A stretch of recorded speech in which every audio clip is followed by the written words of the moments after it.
जीवन को बोध और जागरूकता के साथ जीना जीवन जीने की एक आध्यात्मिक कला है।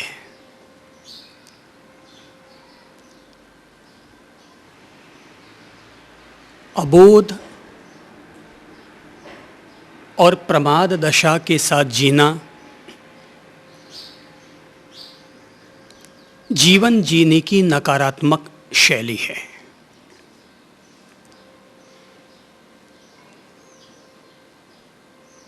भगवान श्री बुद्ध के द्वारा और भगवान श्री महावीर के द्वारा प्रतिपादित अनुपश्यना का सिद्धांत विशुद्ध रूप से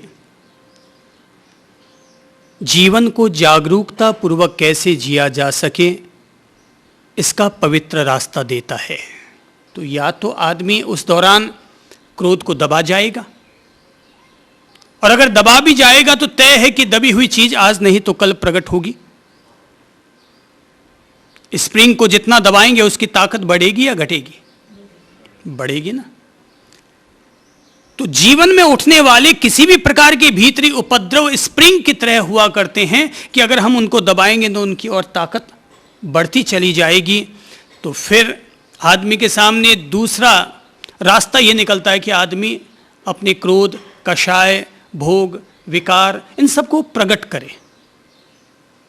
तो प्रकट करेगा तो जिंदगी भर प्रकट करते रहो, और बिंदुओं पर अपन चर्चा न भी करें तब भी एक 80 साल का बुजुर्ग व्यक्ति भी क्रोध करता हुआ नजर आता है। एक व्यक्ति संन्यास लेने के बावजूद 80 साल की उम्र में भी क्रोध करता हुआ नजर आता है। तो जब कोई एक सन्यासी 60 साल तक सन्यास जीवन में रहने के बावजूद अपने एक विकार को नहीं जीत पाया, एक क्रोध मूलक विकार को नहीं जीत पाया, तो उम्मीद रखते हैं कि वो अपने बाकी विकारों को भी न जीत पाया होगा। हाँ, वो क्रोध को दबाता रहा होगा, या हो सकता है क्रोध को वो प्रकट करता रहा होगा और बाकी विकारों को वो भीतर ही भीतर दबाता रहा होगा। तो ऐसी स्थिति में साधक के सामने यह प्रश्न उठता है कि वह उपभोग का रास्ता चयन करे या अपने कल्याण के लिए, अपनी मुक्ति के लिए, अपने महापरिनिर्वाण के लिए अपने विकारों के शमन का, विकारों के दमन का, विकारों की निर्जरा का अन्य कोई मार्ग का चयन करें। महावीर और बुद्ध जैसे लोगों ने अपनी ओर से जो मार्ग दिया वो मार्ग था अनुपश्यना का मार्ग, कि व्यक्ति के भीतर जब जो उदय हो रहा है तब वो धैर्यपूर्वक उसके उदय को समझे, अपनी प्रकृति को समझे, अपने स्वभाव को समझे। क्योंकि कोई भी चीज अगर हमारे भीतर उदय हो रही है किसी न किसी रूप में वो हमारे स्वभाव के साथ जुड़ गई है। वो हमारा स्वभाव है नहीं, स्वभाव के साथ वो चीज जुड़ गई है। अगर मैं आपसे पूछूं, जरा आप बताइए कि आपके भीतर इस समय क्रोध है? नहीं है। आपके भीतर भोग के भाव है इस समय? नहीं है। आपके भीतर अभी किसी के प्रति जलेसी है? नहीं है। आपके मन में संसार में जाने की तमन्ना है? नहीं है। किसी के भीतर इस समय कुछ भी नहीं है। पर क्या ये सब चीजें कभी उठती हैं कि नहीं उठती हैं? उठती हैं। उठती हैं, अर्थात इनकी प्रकृतियां हम सब लोगों के भीतर दबी हुई पड़ी हैं। छोटा सा कोई निमित्त मिलता है और निमित्त को पाकर के वो प्रकृति उदय में आती है। हमारे भीतर उसका मूल तत्व, मूल जड़ें अपन सब लोगों के भीतर व्याप्त है, और व्याप्त होने के नाते ही उनकी प्रकृति उदय में आती है। और हम सब लोगों को अपनी अपनी प्रकृति को समझना चाहिए, और ये प्रकृति समझ में आती है अनुपश्यना के जरिए। जैसा कि आप फरमा रहे हैं कि हमारे भीतर अगर क्रोध की तरंग पैदा हो गई है और हम उसे प्रकट नहीं कर पाते हैं, तो हमें फिर वो प्रगाढ़ होती चली जाती है। हमें उसे किस रूप में प्रकट करना चाहिए, इसे हम यूं समझें। चाइना की एक कहानी है भिक्षु बोधि धर्म की। कहते हैं कि चाइना के सम्राट बोधि धर्म अपना मंगल विहार करते हुए चाइना की तरफ जाते हैं और वहाँ के सम्राट से उनकी मुलाकात होती है। तो सम्राट कहने लगते हैं कि भाई मैं बहुत अशांत हूँ, मुझे हर समय क्रोध आता रहता है, मैं बहुत दुखी हूँ, बड़ा उद्विग्न हो जाता हूँ, एक पल में ही मुझे गुस्सा आ जाता है, तो मुझे क्या करना चाहिए। तो बोधि धर्म ने उनसे कहा कि ज़रा इस समय बताओ कि क्या तुम्हें इस समय अशांति है। बोले नहीं, इस समय तो नहीं है। क्या तुम्हें इस समय क्रोध है। बोले इस समय तो क्रोध नहीं है। तो बोले कि ये बात याद रखो कि तुम्हारी मूल प्रकृति तो वो तभी कहलाएगी कि जब वो सतत बनी हुई रहे, तब तो वो तुम्हारी मूल प्रकृति है, और अवसर पाकर के वो उदय होती है और विलीन होती है, अर्थात वो तुम्हारा मूल स्वभाव नहीं है, वो तुम्हारी मूल प्रकृति नहीं है, वरन सहयोगी प्रकृति है जो निमित्त पाकर के उदय में आ जाया करती है। इसी हेतु ही तो अनुपश्यना का मार्ग है कि व्यक्ति धैर्यपूर्वक अपने चित्त की, अपनी काया की, अपनी वेदना और संवेदनाओं की अनुपश्यना करे, अनुद्रष्टा बने, अपने आप का साक्षी बने और समझने और जानने का प्रयत्न करे कि मेरे भीतर यह क्या है, मेरे भीतर यह क्या है। मैंने पहले भी क्रोध किया, मैंने आज भी क्रोध कर डाला, क्या मैं भविष्य में भी इसी तरह से क्रोध की पुनरावृत्ति ही करता रहूंगा। व्यक्ति जाने यह क्या है। जब कोई भी व्यक्ति अपने जीवन की किसी भी प्रकृति को तत्व की दृष्टि से एक साक्षी बनकर के जब देखना और समझना शुरू कर देता है, एक प्रज्ञाशील और जागरूक होकर अपनी प्रकृति को समझना शुरू कर देता है, वह हर कोई व्यक्ति धीरे धीरे धीरे धीरे अपनी सचेतनता के बलबूते पर, अपनी बोध दशा के बलबूते पर, अपनी ज्ञान दशा के बलबूते पर अपने विकारों का शमन, अपने विकारों का रेचन करने में धीरे धीरे सफल होता चला जाता है।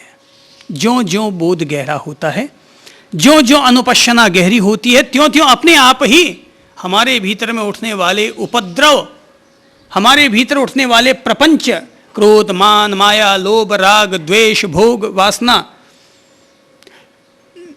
ये अपने आप ही शांत शांत शांत होते चले जाते हैं।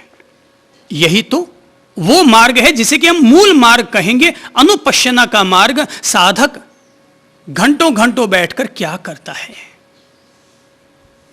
अगर कोई कहे कि वो सोहम का जाप करेगा, तो सोहम का जाप आप कितनी देर तक कर सकेंगे।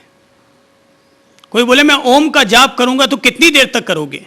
नवकार मंत्र का जाप करे हो तो कितनी देर तक जाप करोगे। 1 मिनट, 2 मिनट, 5 मिनट, 10 मिनट चित्त हमारा परिवर्तित हो जाएगा, विधर्मी हो जाएगा, अपनी दिशा बदल डालेगा। तो ऐसी स्थिति में एक साधक किसी मंत्र का जाप करने की बजाय, किसी और का स्मरण करने की बजाय खुद से ही खुद की मुलाकात करता है और खुद के भीतर जो कुछ उदय हो रहा है उसी का ही वह ज्ञाता दृष्टा होने का अभ्यास करता है, ज्ञाता दृष्टा होने का प्रयास करता है कि जो है।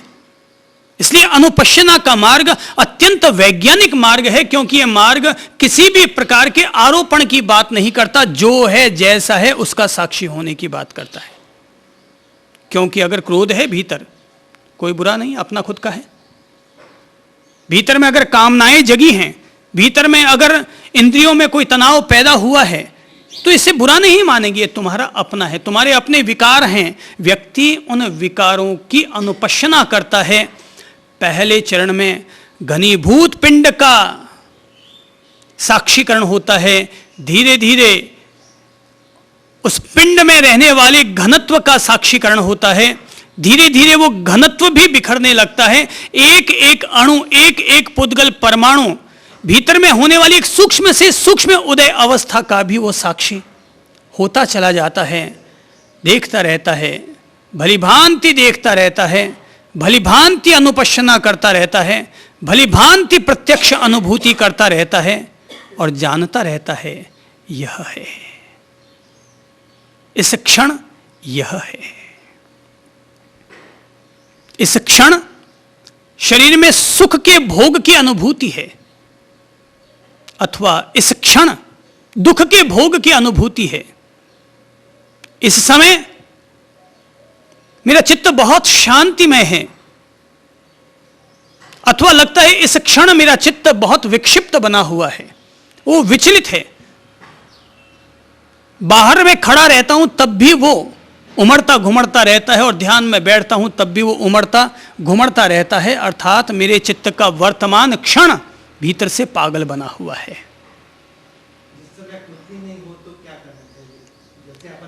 हाँ जी, पहली बात है कि अगर आपकी ये जिज्ञासा है कि जिस समय कुछ भी न हो, कि न तो ये इस तरह की कोई प्रकृति का उदय है और न हमारा उस तरफ ध्यान आकर्षित हो रहा है, तो हम क्या करें? साधक को भली भांति जानते रहना चाहिए कि साधक करता कुछ नहीं है, साधक केवल जागरूकता को साधता है, और उस जागरूकता के दौरान जब जहां जो चीज हमारा ध्यान आकर्षित करती है तब वहां उसका ध्यान जाता है। दो बातें ध्यान रखिए, एक तो होता है व्यक्ति प्रमाद अवस्था में ध्यान में बैठा है, तब उसे कुछ भी पता नहीं चलता कि भीतर क्या हो रहा है और क्या नहीं हो रहा है, और जहां जो व्यक्ति अप्रमत्त होकर के एक आत्म साधक बन करके अप्रमाद दशा के साथ पूर्ण सचेतनता के साथ अगर बैठा है, तो शरीर के किसी भी अंग में किसी भी भाग में क्षण क्षण उदय और विलय चलते रहते हैं। जरा बताइए कि सांस आपकी चल रही है कि नहीं?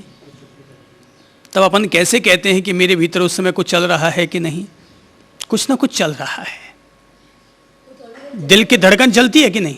शरीर में जब जहां जो हो रहा है, दो तरह की चीज हुई, एक तो हमने प्रयास पूर्वक हृदय पर ध्यान केंद्रित किया, और एक हो रहा है कि अनायास कहीं से हमारा ध्यान आकर्षित हो गया। अचानक हमारा ध्यान हृदय पर चला गया। एक होता है कि प्रयास पूर्वक हृदय की ओर ध्यान लेकर के गए, प्रयास पूर्वक किया जाने वाला ध्यान एकाग्रता है, और अनायास होने वाली एकाग्रता ध्यान है। क्या है एकाग्रता और ध्यान? प्रयास पूर्वक किया गया ध्यान एकाग्रता है, और अनायास सद जाने वाली एकाग्रता का नाम ही ध्यान है। हमारे शरीर में प्रभु, अपन लोग खूब आनंद पूर्वक इनको समझते चले जाते हैं और देखते हैं कि हमारे भीतर कब क्या हो रहा है, और जब लगता है इस समय मेरे भीतर कुछ नहीं हो रहा है, तब भी देखो कुछ न कुछ हो रहा है, और कुछ नहीं हो रहा तो शांति का सुख का उपभोग हो रहा है, और कुछ नहीं हो रहा तो बिल्कुल मौन का उपभोग हो रहा है, और कुछ नहीं हो रहा तो भीतर में बुद्धत्व का कमल खिल रहा है, और कुछ नहीं हो रहा, लेकिन तब भी हमारे भीतर बोध दशा का उदय तो हो ही रहा है। प्रकृति मौन नहीं रहती, कुछ न कुछ चलता रहता है। शरीर में भी कहीं पर एक प्रकृति का उदय हो जाता है, धीरे धीरे उधर विलय हो जाता है, अचानक किसी दूसरे साइड में किसी और प्रकृति का उदय हो जाता है कि हम उसके विलय को देख नहीं पाते, उससे पहले ही अचानक चित्त की किसी धारा में बहने लग जाते हैं। हम अपने चित्त के साक्षी होते हैं, उससे पहले ही अचानक बाहर में कोई व्यक्ति आता है, आवाज करता है, और हमारा ध्यान उधर बढ़ता चला जाता है। अनुपश्यना करने वाला व्यक्ति अपने भीतर जब जो जैसा हो रहा होता है, उसके प्रति अधिक से अधिक वह अपनी साक्षी दशा को साधता रहता है, अनुपश्यना करता रहता है। इसीलिए तो 3 खास शब्दों पर जोर दिया गया। पहला है आतापी, दूसरा है संप्रज्ञाशील, और तीसरा है स्मृतिमान। अनुपश्यना और ये 3 शब्दों को हमें साथ जोड़ लेना चाहिए। हम अगर ध्यान के मार्ग की तरफ आगे बढ़ रहे हैं, आगे चल रहे हैं, तो हमें इन चारों शब्दों को बिल्कुल एक दूसरे के साथ ऐसे संधि कर लेनी चाहिए, ऐसी दोस्ती कर लेनी चाहिए कि याद रखो, आतापी, संप्रज्ञाशील और स्मृतिमान, इन 3 में से किसी एक को भी अगर हम हटा देंगे तो बाकी 2 लटक जाएंगे, उनकी टंगड़ी टूट जाएगी, बैसाखी हट जाएगी। 3 में से किसी एक को भी हटा देंगे तो हम मटका रखते हैं ना, किस पर रखते हैं? तिपाही पर। 3 में से एक टंगड़ी हटा दो तो लटक जाओगे। तो आतापी, तपने वाला, परिश्रम करने वाला अगर साधक नहीं होगा अपने आप के प्रति, तो अनुपश्यना कैसे करेंगे हम? क्योंकि आतापी किसके प्रति होना है? कोई सूर्य की अग्नि थोड़ी झेलना, हमें कोई पंचाग्नि तप थोड़ी करना। आतापी का मतलब कोई भूखे मरना थोड़ी है। आतापी अर्थात धैर्यपूर्वक अपने आप के प्रति परिश्रम करने वाला, कि जो हमारे भीतर उदय हो रहा है। देखिए, 24 घंटे क्रोध का उदय नहीं होता है, 24 घंटे शरीर में वेदना नहीं होती है, 24 घंटे हमारे शरीर की इंद्रियों में तनाव नहीं होता है। ये तो कभी कभार ऐसे विकार का उदय होकर आता है और हमारे शरीर में विचलन की स्थिति बनती है। तो आतापी रहने वाला व्यक्ति कि जब उस तरह की दशा का उदय हुआ, तब वो धैर्यपूर्वक समझता है, तो यह है, तो यह है। अब वो क्या है? क्रोध है तो क्रोध, वासना थी तो वासना, इंद्रियों का कोई विकार पैदा हुआ तो इंद्रियों का विकार जो भी उदय में आया, ओ तो यह है। ठीक है, यह है, ठीक है। इज दैट सो की कहानी अपन सब लोगों को हमेशा हमेशा बताती रहती है कि अगर किसी ने जाकर के लांछन दिया और कहा कि हमारे घर में जो बेटी गर्भवती हुई है वो तुम्हारे कारण गर्भवती हुई है, तो संत हाकुजू वापस क्या कहते हैं? ओ तो ऐसा है, ठीक है। क्योंकि एक अनुपश्यना करने वाला अर्थात लगातार अपने प्रति जागरूक रहने वाला व्यक्ति अगर इस समय यह उदय है तो ठीक है, ठीक है। Is that so? अगर तुम कहते हो कि मेरे कारण तुम्हारी पुत्री गर्भवती हुई है तो ठीक है, इस समय यह उदय है, इस समय अमुक कर्म की प्रकृति का उदय है मेरे जीवन में, इसलिए मेरे प्रति ऐसी बात कही जा रही है। और अचानक कुछ सालों के बाद जब वापस यह कहा जाता है कि आपके पास जो बच्चा है वो हमारी बेटी का, जो आपको बच्चा दिया गया था वो बच्चा आपका नहीं वरन किसी फिश मर्चेंट का है, तब भी हाकुजू यही कहते हैं, ओ तो ऐसा है, ठीक है। इस समय अमुक प्रकृति का उदय है, कर्म की अमुक प्रकृति का उदय है तो ठीक है। अपमान की प्रकृति का उदय हुआ तब भी व्यक्ति उसका अनुद्रष्टा बना, और सम्मान की प्रकृति का उदय हुआ तब भी व्यक्ति उसका अनुद्रष्टा बना, ठीक है। ओ तो ऐसा ठीक है। ये मुक्ति का मार्ग है भाई। और मुक्ति के मार्ग में हर समय हर प्रकृति का उदय नहीं होता, किसी समय कोई प्रकृति का उदय होता है, किसी समय काया की प्रकृति का उदय होता है, किसी समय चित्त की प्रकृति का उदय होता है, किसी समय कर्म की प्रकृति का उदय होता है, किसी समय जगत की प्रकृति का उदय होता है, किसी समय निमित्तों की प्रकृति का उदय होता है। तो समय समय पर ये सब चीजें उदय में आती रहती हैं। महावीर ने क्या किया, वर्षों वर्ष बुद्ध ने क्या किया, वर्षों वर्ष यही सब तो किया कि जब जो प्रकृति उदय में आती रही होगी उसको जानते रहे, भली भांति जानते रहे, प्रकृति को समझते रहे, और धैर्यपूर्वक उनके भीतर ये विश्वास हो गया तो वो भी बदल गया। 2 दिन पहले अमुक प्रकृति का उदय हुआ था, वो भी ठंडी पड़ गई, तो ये भी ठंडी पड़ जाएगी। और तब ऐसे ज्ञानी लोगों ने ही ये 4 अनुप्रेक्षाएं दी थी, अनित्य, अशरण, एकत्व और अन्यत्व, अर्थात प्रत्येक पदार्थ अनित्य है। ये शाश्वत बोध हमारे भीतर जग जाना चाहिए। यहां कोई भी शरणभूत नहीं है, सब अपन लोग संयोगाधीन हैं। अपन सब लोग यहां संयोगाधीन हैं। आपका यहां तक संयोग है, आप यहां हैं, कल संयोग हो सकता है टूट जाए, आप कल चले जाएंगे। ये मत मानिएगा कि अपना और आपका संयोग कोई सनातन है। कब किसका संयोग टूट जाए, बिखर जाए, कोई पता नहीं है। अपन सब लोगों का जीवन वैसे ही है जैसे नीड़ चिड़िया के घोंसले का या नीड़ के तिनकों का जो स्वरूप होता है, सब आपस में गुथे हुए हैं अपन सब। लेकिन कब कौन तिनका बिखर जाए, कौन कब तिनका गिर जाए, कोई पता नहीं चलता। तो अनुपश्यना करने वाला साधक भली भांति जो कुछ होता है जानता है, भली भांति समझने का प्रयत्न करता है तो ऐसा है, ठीक है। वो कहता कुछ नहीं, वो बोलता कुछ नहीं, वो करता कुछ नहीं, जो है भली भांति समझता है। इसीलिए जरूरी है कि साधक आतापी हो। आतापी हो इसका मतलब यह नहीं है कि वो कोई 1 महीने का उपवास धारण करके बैठ जाए।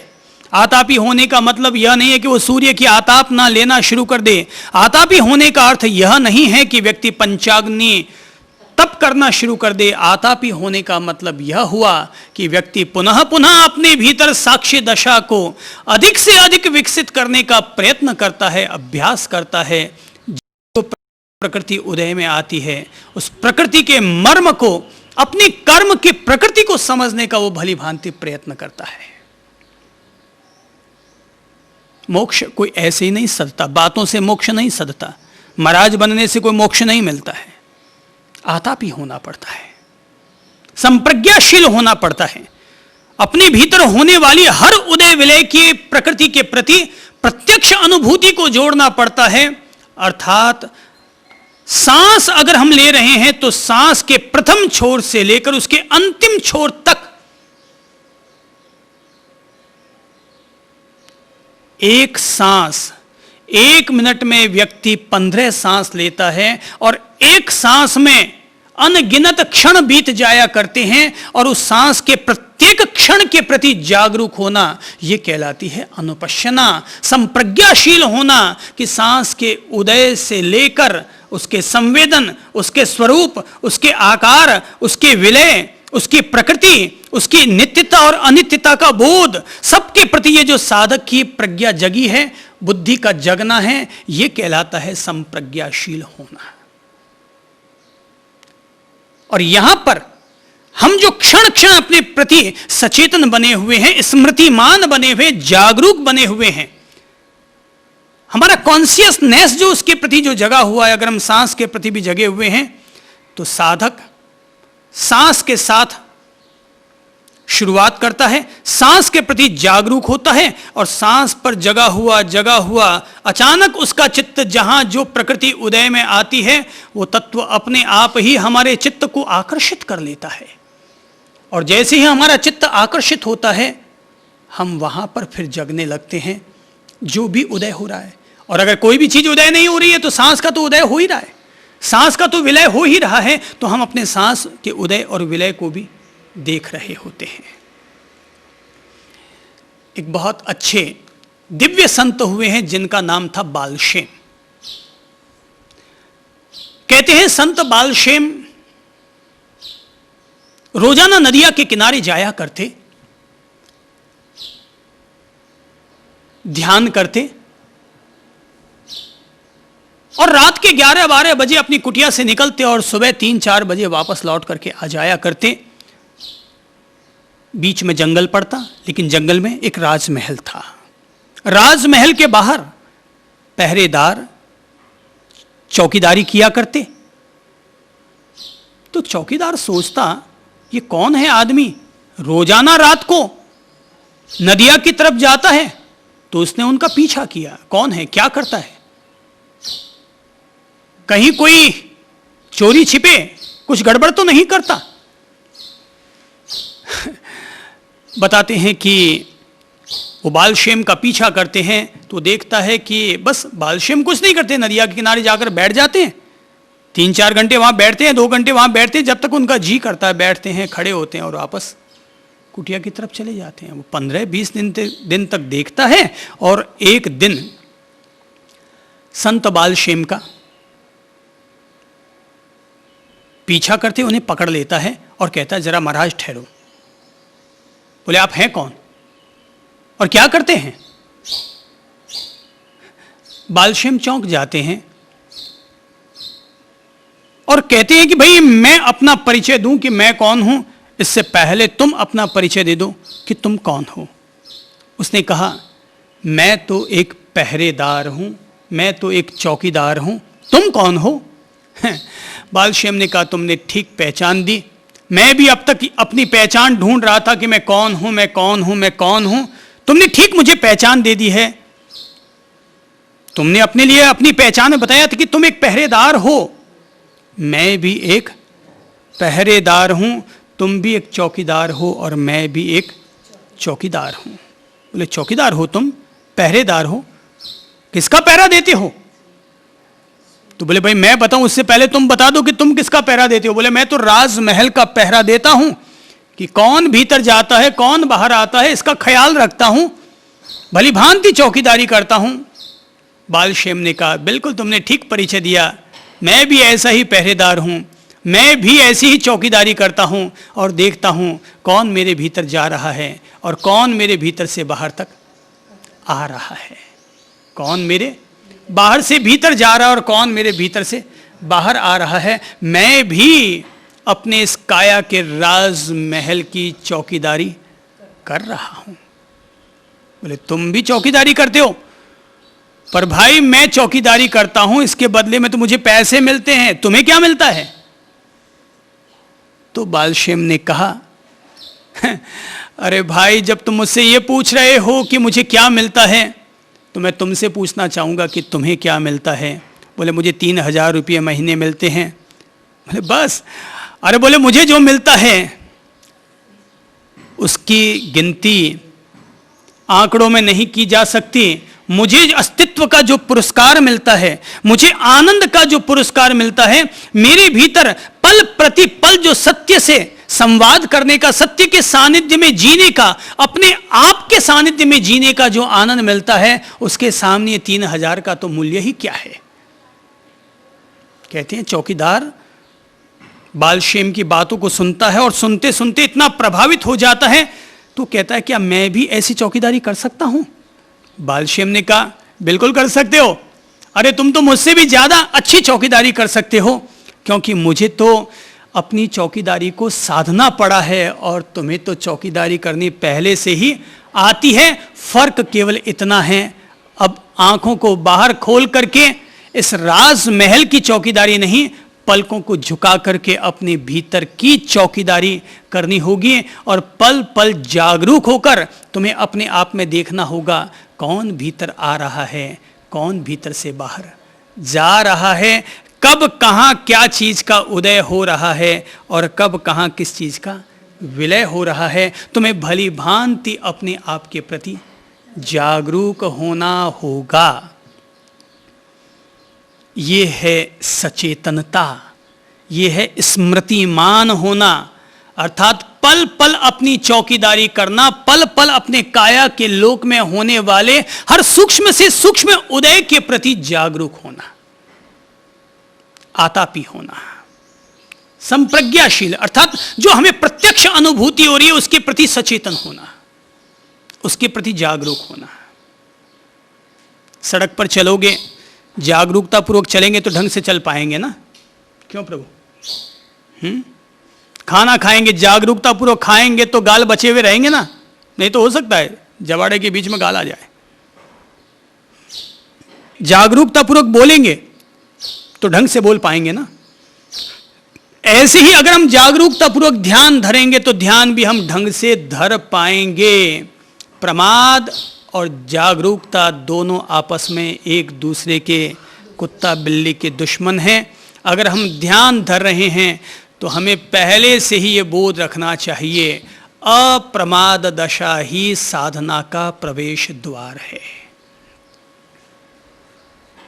अप्रमाद दशा ही साधना का प्रथम प्रवेश द्वार है और अपने साधना के दौरान जब जब भी हम प्रमाद खाएंगे तब तब हम पहले ही गेट से वापस नकार दिए जाएंगे। तो साधक को पल पल जगना होता है। इसीलिए कहते हैं कि लोग पहले जमाने में जब साधना के लिए तत्पर होते थे तो घर गृहस्थी छोड़कर महाराज बन जाते, सन्यासी बन जाते। क्यों बन जाते? क्या घर गृहस्थी में रह करके ध्यान नहीं हो सकता, साधना नहीं हो सकती? इसलिए नहीं हो सकती क्योंकि बाहर के निमित्त हमें भीतर के प्रति जागरूक होने में बाधक बन जाते हैं। वो हमारे लिए बाधा खड़ी कर देते हैं, अवरोधक बन जाते हैं और बार बार हमें प्रेरित प्रभावित कर देते हैं। पत्नी का फोन आता है, वो कहती है मुझे तो आज बुखार आ गया, घर चले आओ। गई तुम्हारी साधना, तुम पत्नी के मुंह में चले गए। इसलिए जब साधना शिविर में जाओ, साधना के लिए जाओ, तो जीवित होकर के नहीं, घर वालों के लिए मर करके निकलो लाश के रूप में, कि अब मरा हुआ आदमी कैसे लौट कर जाएगा भाई। इसीलिए तो गुरु गोरख ने आपने कहा, गुरु गोरखनाथ का यह बड़ा प्रसिद्ध वचन है, मरो हे जोगी मरो। बोले मरो, पहले मरो, मरोगे तो अमृत पद को उपलब्ध कर पाओगे। जब तक इन सांसारिक प्रपंचों में उलझे हुए रहोगे, तब तक अपने आप से वंचित ही रहोगे। तो आतापी होना है, संप्रज्ञाशील होना है, स्मृतिमान होना है, राग द्वेष से मुक्त होकर के अपनी साधना में तत्पर होना है। राग द्वेष से मुक्त होने का मतलब ही ये हो गया, अब ना कोई व्यापार, ना कोई पत्नी, ना कोई पति, ना कोई माँ बाप, ना घर, ना जमीन, ना जायदाद। एक दफा की बात है, अपनी ही एक साधिका है विजय लक्ष्मी जी। तो एक दफा विजय जी आए हुए थे और संयोग की बात, आते ही उन्होंने मुझे बता दिया था, साहब कि मैं 7 दिन के लिए आपके पास आई हूं और 8वें दिन मेरी टिकट बनी हुई है। ठीक है, स्वागत है। संयोग की बात कि तीसरे दिन उनके घर पर जहां वो रहती थी वहां चोरी हो गई। घर के ताले टूट गए, सब माल वाल सब निकल गया। उनके बड़े भैया का फोन आया कि इस तरह से ताले टूट गए हैं, सारा घर का माल चला गया है। तो बोले मैं क्या करूं? उस बहन ने वापस जवाब दिया, मैं क्या करूं, ठीक है, जो तुम्हें उचित लगे वो वहां कर लो। मेरे पास संदेशा पहुंचाया गया कि इस तरह से हो गया है, तो आप उनको भिजवा दीजिए। तो ठीक है, मुझ तक संदेशा पहुंचाया गया, तो मेरा फर्ज बनता है कि मैं उनको कह दूं कि साहब अगर ऐसी स्थिति हो गई तो आप चले जाइए। तो जैसे ही मैंने कहा चले जाइए, उन्होंने छूटते ही मुझसे कहा आप और मुझसे कहते हैं कि चले जाइए। उन्होंने मुझसे कहा आप और मुझसे कहते हैं कि चले जाइए। मैं चौंका और कहने लगी, अरे प्रभु आप भी क्या बात करते हैं, जो जाना था सो चला गया।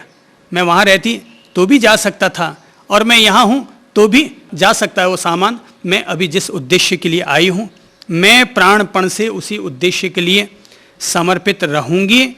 और वो साधिका किसी भी हालत में नहीं गई वापस। 7 दिन की उसकी टिकट थी, 7 दिन वो वहीं रही और 8वें दिन वो वहाँ से लौट करके गई।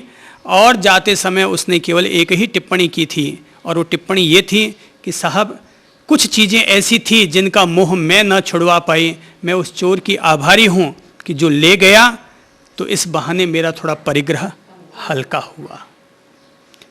तो अब ये भाव तो हर किसी के तो होते नहीं हैं। तो अब ऐसी स्थिति में ही ये चाहिए कि व्यक्ति आतापी, संप्रज्ञाशील और स्मृतिमान होकर के अपने साधना मार्ग पर आए।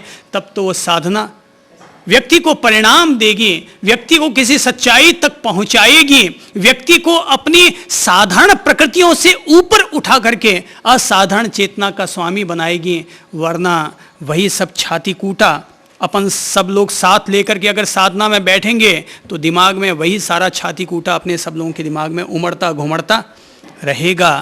त्याग वो नहीं है जो कि अपन लोग किसी की बात को सुनकर के कर देते हैं। त्याग वो है जो खुद के बोध पूर्वक संपन्न हुआ करता है। आंख खुलने की बात है, जगने की बात है, जागरूकता के सधने की बात है। तो अगर इस तरह की कोई जागरूकता सधती है, तो यह अनुपश्यना हमारे लिए निश्चित तौर पर खरेखर कल्याणकर साबित होती है। तो राग द्वेष से मुक्त होकर भाई अब साधना में आया हूं, जो होना है सो होगा। साधना में आ गया, अब जो होना है सो होगा। अपने अच्छे अजीज साधक भाई हैं, अनुपश्यना विपश्यना मार्ग के वो बहुत अनुयायी हैं, प्रशंसक हैं, और वो है विमल चंद जी सुराणा। अरबपति आदमी हैं। आप लोगों के पास तो क्या होगा, 2-5 करोड़ होंगे। वो अरबपति आदमी हैं, लेकिन इतने अरबपति होने के बावजूद वो व्यक्ति साल में 3 दफा साधना के लिए निकलता है। 10-10 दिन की 3 दफा साधना, साल में 3 दफा, और 1 महीने की साल में 1 दफा की साधना। तो उस अरबपति के द्वारा 1 महीने के व्यापार और समस्त प्रपंचों का त्याग करके 1 महीने का अखंड मौन और अखंड साधना के लिए वो जो तत्पर होता है, ऐसी साधना सन्यासियों के लिए भी, महाराजों के लिए भी कठिन है।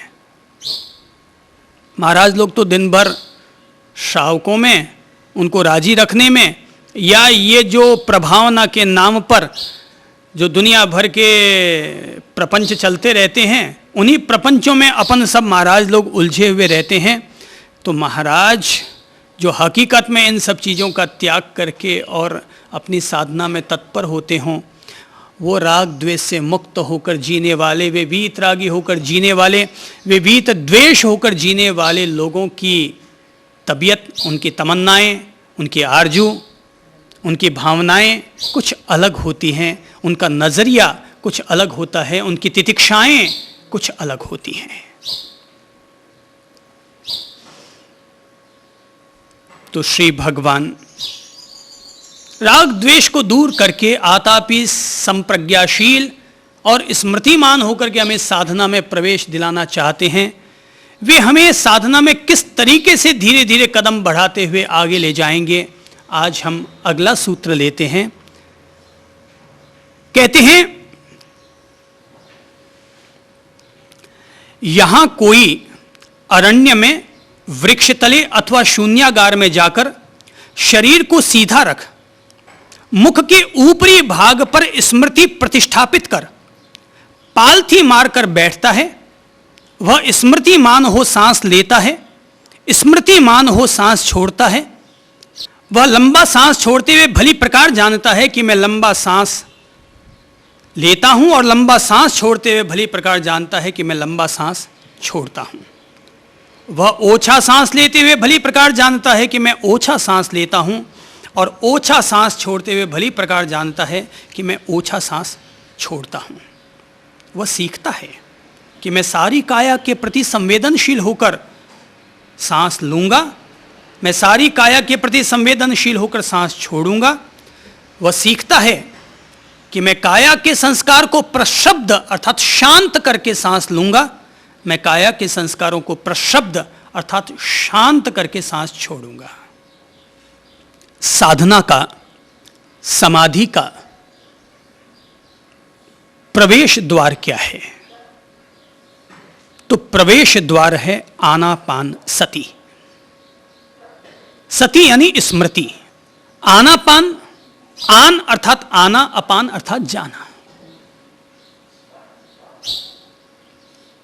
सांसों का आना और सांसों के जाने के प्रति अपनी स्मृति और अपनी सचेतनता को पुनः पुनः लगातार साधने का नाम है आनापान सति।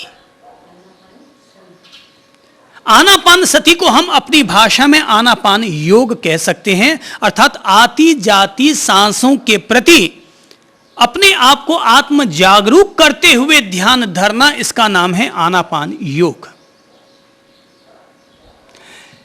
व्यक्ति 20 मिनट के साथ अपने आनापान की साधना शुरू करे। प्रथम चरण में कि जब वो पहले पहले सांसों पर ध्यान धरना शुरू कर रहा है तो उसे पता भी नहीं चलेगा कि 20 मिनट कब हुए। तो मैं ऐसे लोगों के लिए सुझाव दूंगा कि हाथ में एक माला ले लीजिए, रुद्राक्ष की, तुलसी की या सूत की या स्फटिक की, जो आप लोगों के पास सुविधापूर्ण सहज उपलब्ध हो। माला रख लीजिए अपने पास, और माला रख करके कुछ बातों पर खास तौर पर फिर ध्यान दे दीजिए, और वो है नंबर 1, व्यक्ति अपने आप को कहाँ ले जाए? शून्यागार में, अरण्य में, वृक्ष तले अर्थात एकांत में। सबसे पहले कहाँ ले जाए? साधक के लिए अब क्या क्या जरूरी है? पहली आवश्यकता, इन पंक्तियों को समझिए हम कि इन पंक्तियों में क्या रहस्य छिपा हुआ है। बुद्ध कहते हैं साधक अपने आप को अरण्य में, शून्यागार में या वृक्ष तले ले जाकर के बैठे। तो इसका मतलब क्या हुआ? एकांत में व्यक्ति अपने आप को ले जाए। नंबर 2, वे कहते हैं शरीर को सीधा रख करके बैठें, अर्थात कमर हमारी सीधी रहनी चाहिए। ध्यान जब धरो तो टांगों को यूं मत रखो कि ऊंचे गोडे करके बैठ गए, माथा यूं मत लटकाओ, नहीं तो ध्यान नहीं होगा, अनुपश्यना नहीं होगी, निद्रा अवस्था हावी हो सकती है। तो जब तक हमारे भीतर जागरूकता रह सकती है तब तक अनुपश्यना कीजिए, और जब लगता है अब हमारे भीतर शरीर में अनुकूलता नहीं है, हम नहीं बैठ सकते, तो ध्यान का नाम, ध्यान का आडंबर फिर अपने जीवन के साथ मत जोड़ो और खड़े हो जाओ। ध्यान में हमारे हाथ पांव हिलने नहीं चाहिए। अनुपश्यना जब हम कर रहे हैं तो हाथ पांव हिले नहीं, शरीर हिले डुले नहीं, माथा हिले डुले नहीं। अरे जब हम चित्त को भी स्थिर करना चाहते हैं तो पहले काया को तो स्थिर कर ले, क्यों ना हिले डुले? प्रश्न है, मैंने कहा हिले डुले नहीं तो क्यों ना हिले डुले?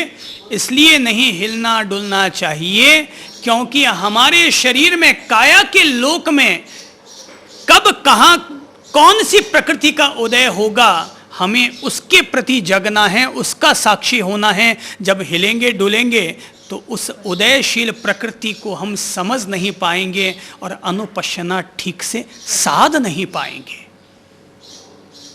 तो जब हमें लगा कि घुटनों के ऊपर उठने की तमन्ना जगी, वही तो क्षण था कि जब हमारे भीतर वहां पर वेदना का, प्रतिकूलता का, दुखद एहसासों का घनत्व वहां पर हुआ। और वो घनत्व की हम प्रत्यक्ष अनुभूति करें उससे पहले तो हमने अपने टांगे ऊंची नीची करनी शुरू कर दी, ध्यान बट गया, अनुपश्यना बट गई, परिणाम से हम फिर दूर हो गए, परिणाम से हम फिर दूर होते चले गए।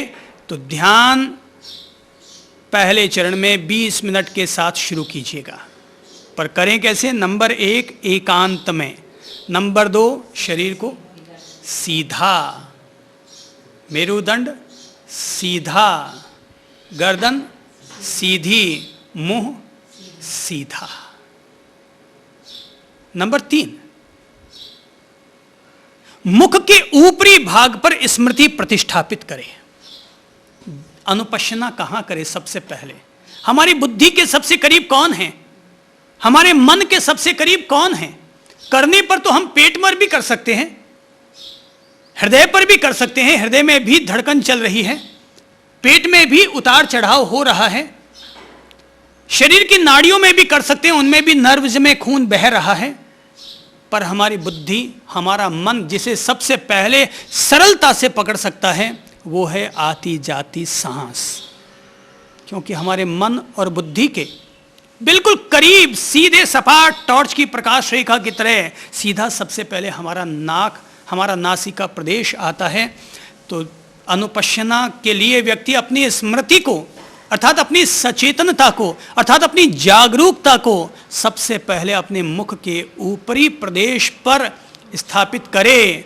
और खास तौर पर मुख का ऊपरी प्रदेश क्या है? ये है मुंह, ये है नाक, इन दोनों के बीच में हम अपनी स्मृति को यहां पर स्थापित करें। मुंह कौन सा हुआ? ये मुंह है, मुंह के ऊपरी भाग में, अर्थात नासिका प्रदेश का ये छिद्र, इन द्वारों पर हम अपना ध्यान, अपनी स्मृति, अपनी सचेतनता वहां पर स्थापित करने का प्रयत्न करें। और तब हम भली भांति, चौथी शर्त और रख रहे हैं, वो पालथी मारकर बैठे।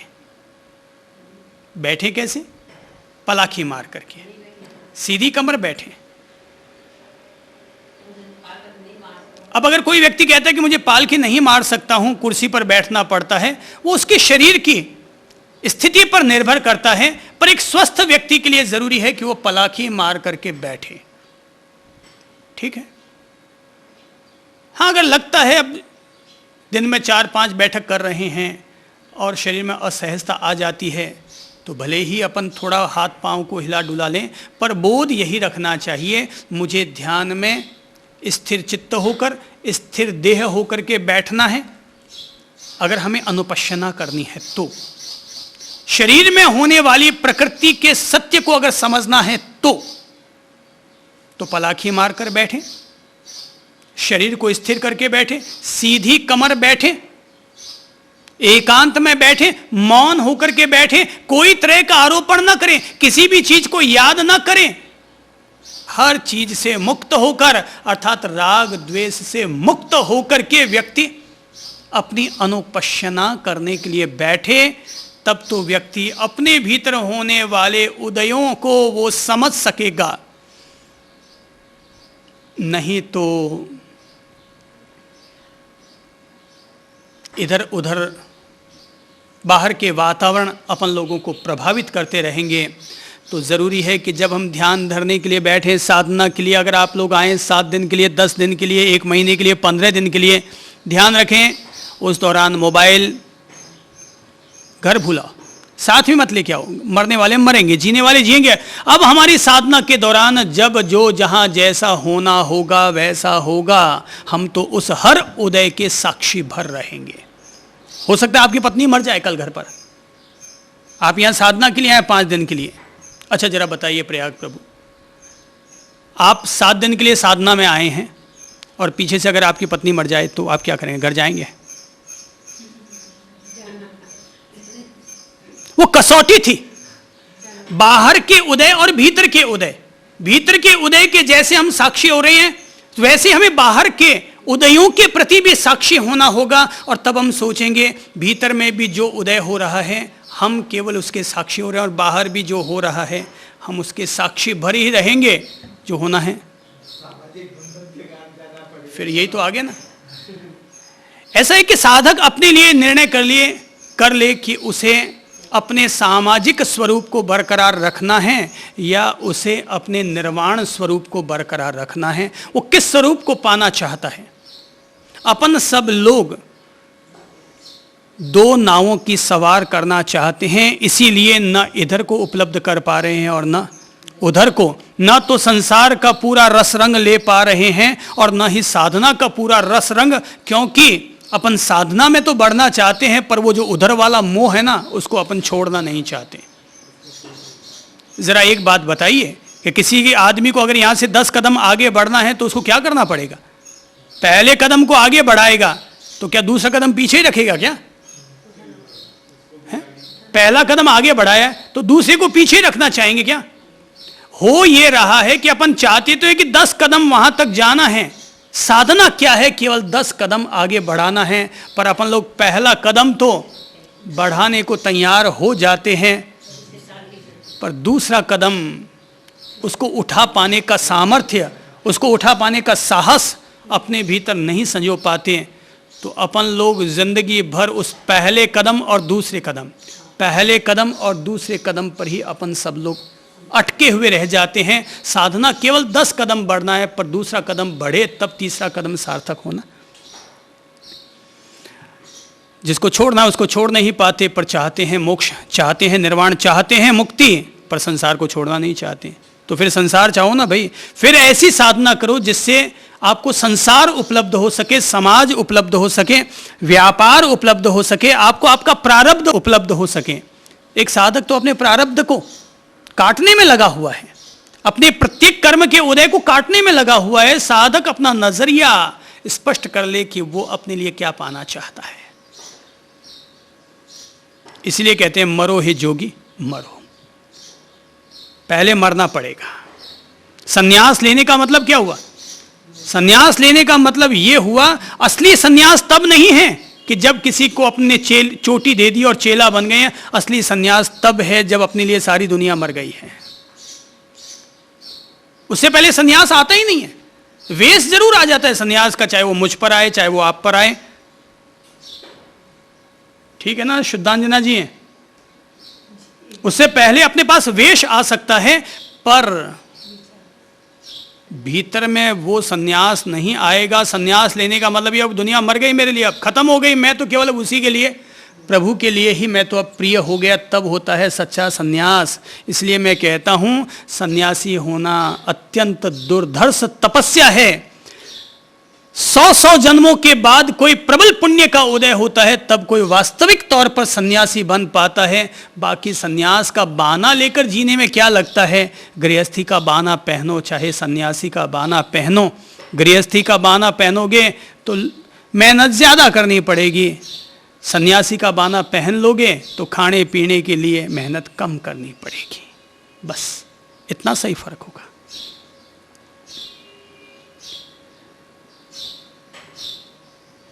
तो श्री भगवान कहते हैं पालथी मारकर बैठो, मुख के ऊपरी भाग पर अपनी स्मृति को, अपनी सचेतनता को प्रतिष्ठापित करो।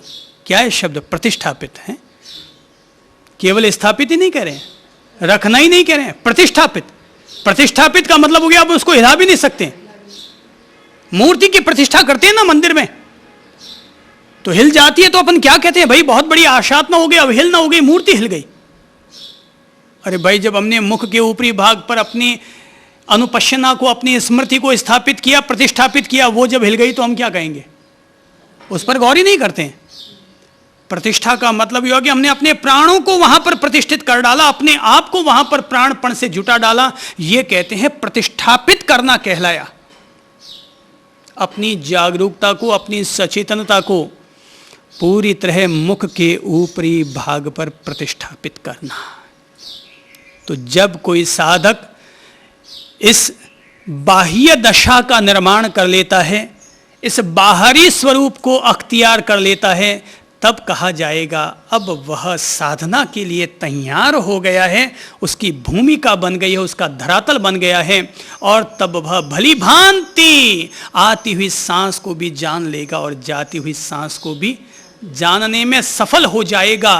मैंने कहा इससे पहले कि एक माला धारण कर ले 15 दिन के लिए, ज्यादा दिन नहीं, माला जिंदगी भर के लिए धारण मत करो।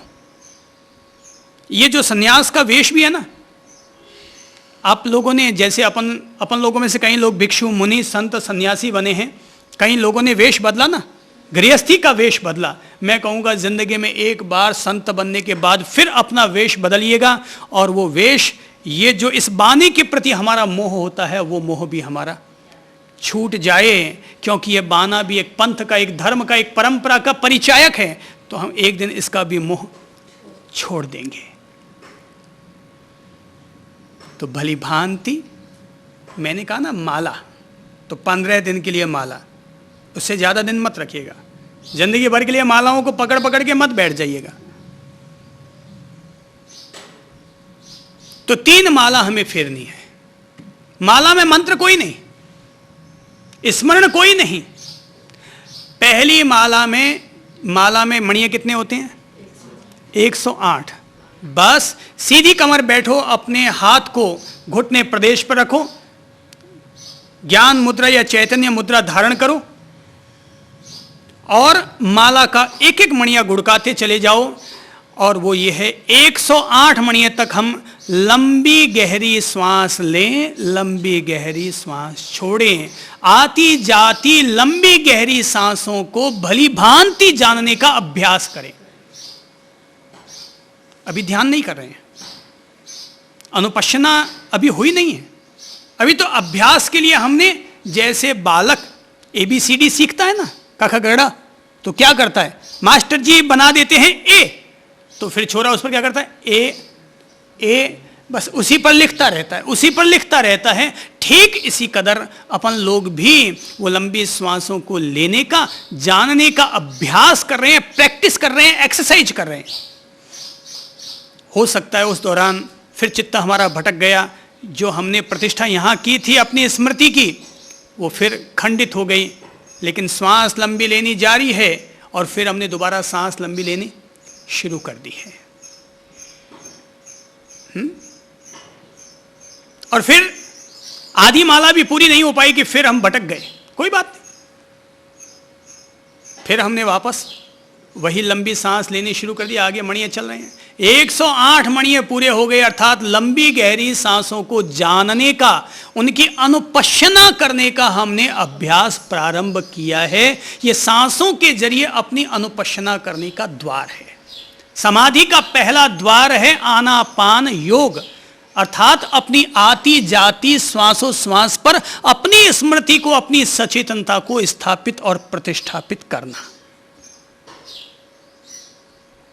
आती जाती सांसों पर अपनी स्मृति को, अपनी बुद्धि को, अपने मन को, अपने मन के घोड़े को सांसों के रास्ते पर लगाना।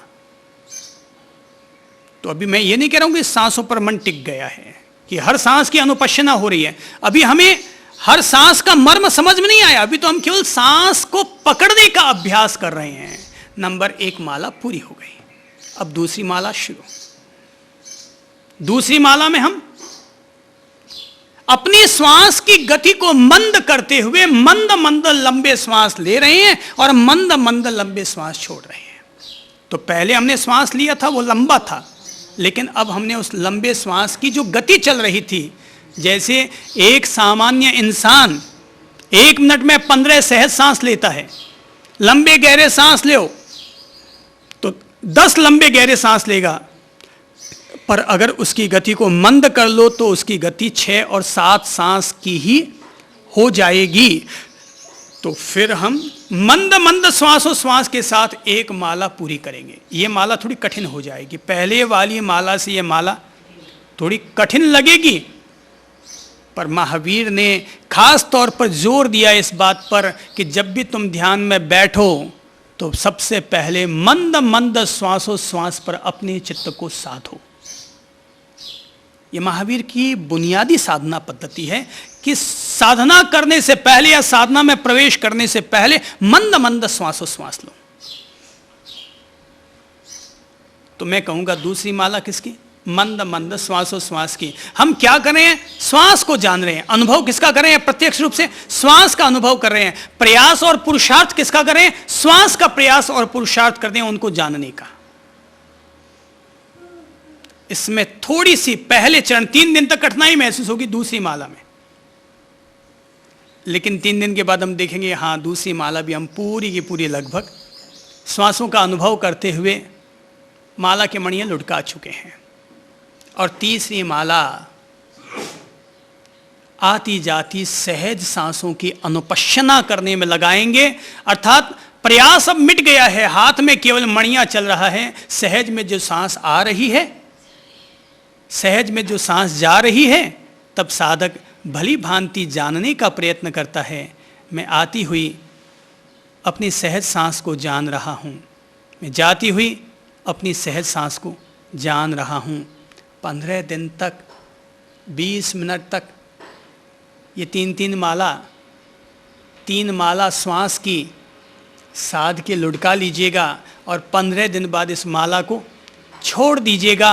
और फिर ये जो 3 चरण मैंने बताए, लंबी सांस के, मंद सांस के, सहज सांस के, फिर हम इन सांस धाराओं पर अपने आप को जगाएं, इनकी अनुपश्यना करें।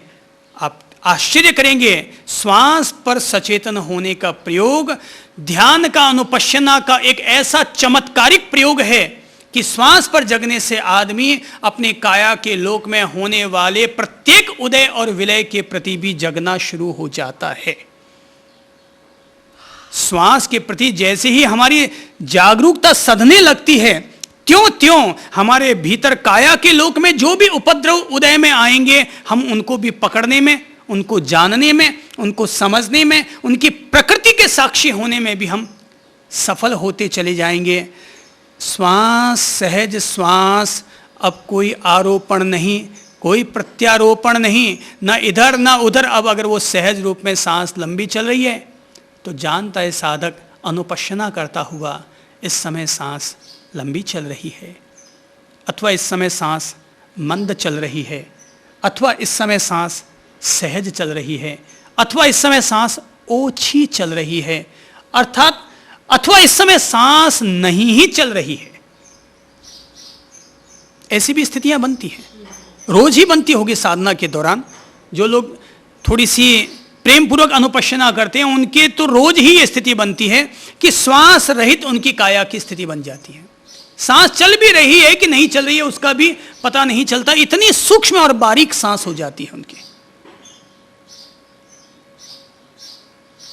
तो जब श्वास, इसको कहते हैं श्वास का प्रशब्द होना, अर्थात श्वास का इतना शांत हो जाना। तो श्वास अगर इतनी शांत होती है तो याद रखो हमारी काया भी अपने आप शांत होती चली जाती है।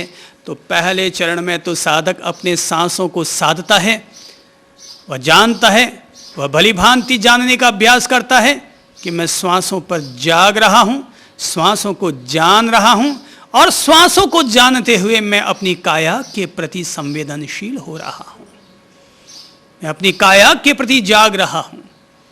तब वो सिर के ऊपरी भाग से लेकर के पांव के निचले तल तक के प्रत्येक अंग की अनुपश्यना करने लगता है और तत्वतः अपनी काया को समझने लगता है। यह है काया, यह है काया।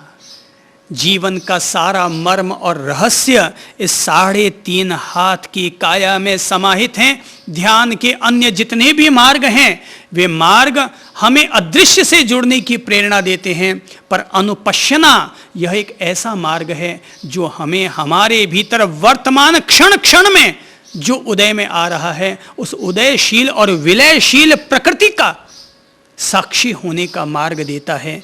यह हो रहा है, यह है, भली भांति बोध करता है, भली भांति ज्ञान करता है, केवल दर्शन करता है, केवल ज्ञान करता है, अर्थात दर्शन मात्र रह जाता है, ज्ञान मात्र रह जाता है, बाकी सब कुछ प्रशब्द शांत शांत शांत होता चला जाता है।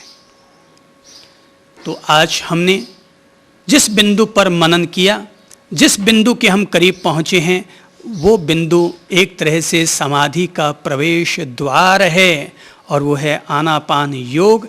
आती जाती सांसों के प्रति अपने आप को जगाना। अगर आप में से कोई छोटी उम्र का हो, उसके लिए 20 मिनट अगर ज़्यादा लगते हों, तो मैं कहूँगा वो पहले केवल एक ही माला की सांसों की अनुपश्यना करें, अर्थात लंबे गहरे श्वास ले, लंबे गहरे श्वास छोड़ें। लेकिन धीरे धीरे ज्यों ज्यों हम सांसों को पकड़ने लग जाएंगे, उनकी अनुभूति होने लग जाएगी, त्यों त्यों अपने आप हम धीरे धीरे भीतर में प्रवेश करेंगे, अपने आप में प्रवेश करेंगे, और अपने आप में उदयशील होने वाले हर सत्य, हर सच्चाई से वाकिफ, परिचित होते चले जाएंगे। आज प्रेम पूर्वक इतना ही अनुरोध करता हूँ। आनापान योग अर्थात समाधि का पहला प्रथम प्रवेश द्वार। नमस्कार प्रभु।